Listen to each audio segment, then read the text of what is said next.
No, grabando. Buenos días, con todos los presentes. Esta mañana me ha tocado entrevistarle a un profesional en el área del derecho, que es el doctor Juan Carlos Cunalata Pérez. A continuación voy a proceder con algunas preguntas. ¿En qué consiste el Estado Constitucional de Derecho, abogado?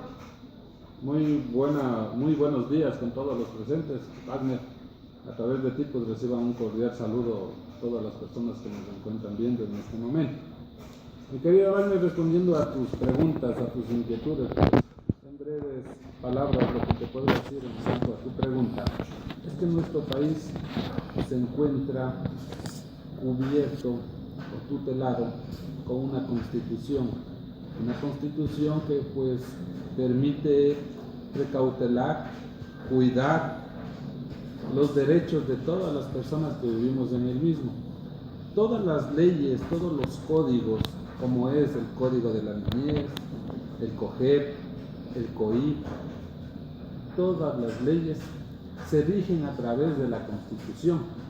La Constitución es la norma general, es la norma grande, es la norma suprema, con la cual rige y controla a todas estas leyes que te he indicado.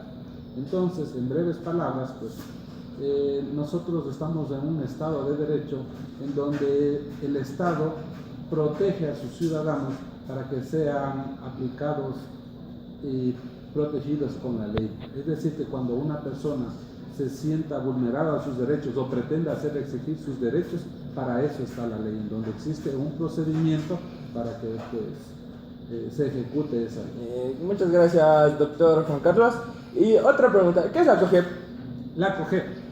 Bueno, COGEP no es más que la norma supletoria al antiguo Código de Procedimiento Civil.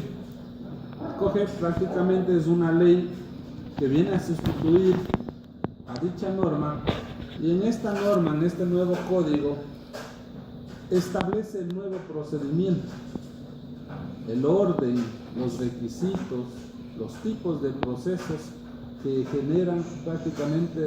genera prácticamente dentro de lo que es los trámites judiciales.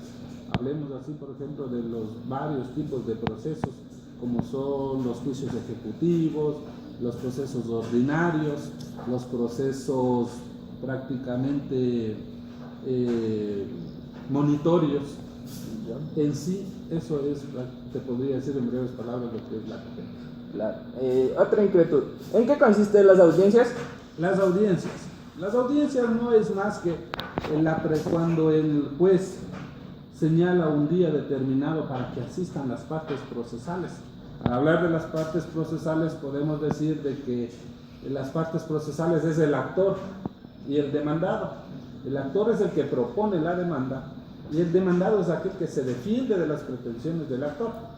Entonces, el día y hora que señala el juez en la audiencia, se asiste a los juzgados, pues existen de ahí las salas especializadas para lo que es este tipo de procesos, en donde en la parte frontal se encuentra el juez, por lo general a la parte izquierda la secretaria o el secretario, y en la sala frente al juez, en la parte izquierda, existe siempre un escritorio en donde va a sentarse la parte actora con su abogado defensor.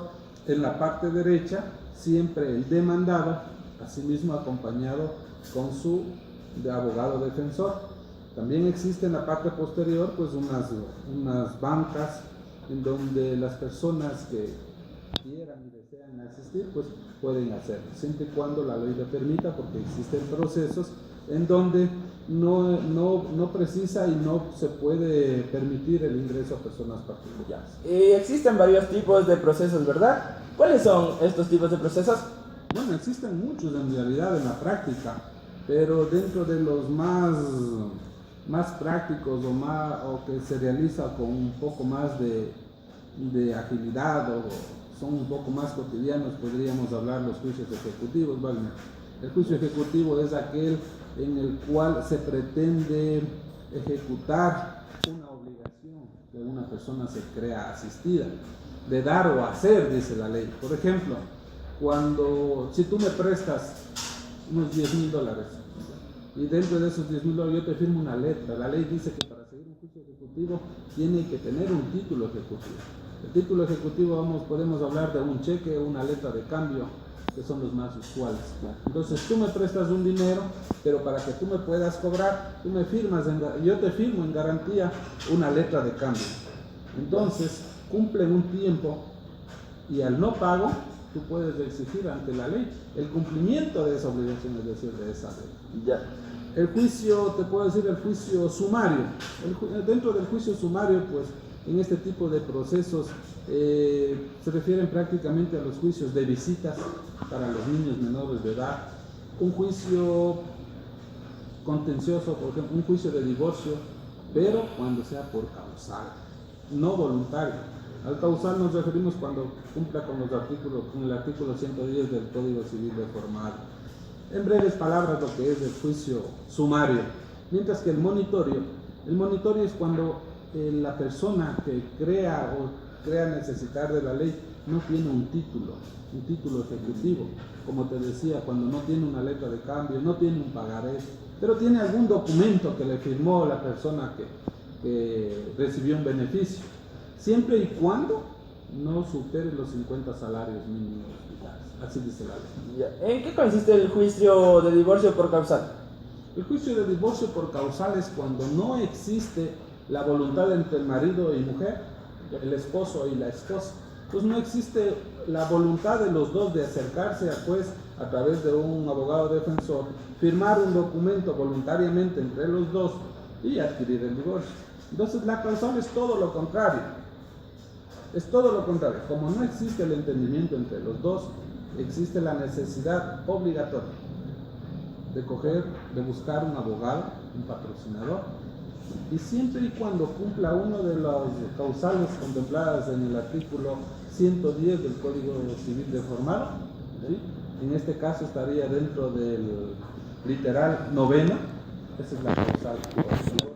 Ahí podríamos hablar del abandono injustificado, por ejemplo, es decir, cuando no existe la voluntad de las dos partes. Y otra pregunta, ¿el de por mutuo acuerdo? Por mutuo acuerdo, uno de los juicios más fáciles es cuando el esposo y la esposa se ponen de acuerdo, buscan un profesional del derecho, ¿sí? Solicitan ante el juez pues, la voluntad de solicitar el divorcio, es decir, la terminación del vínculo matrimonial. Muchas gracias. Esta mañana ha sido una entrevista con el doctor Juan Carlos Cunalata Pérez. Agradezco por su comprensión de haberme ayudado en este trabajo. Gracias. Estamos a las órdenes en el momento que usted necesite. Ya, muchas gracias, doctor. Hasta luego.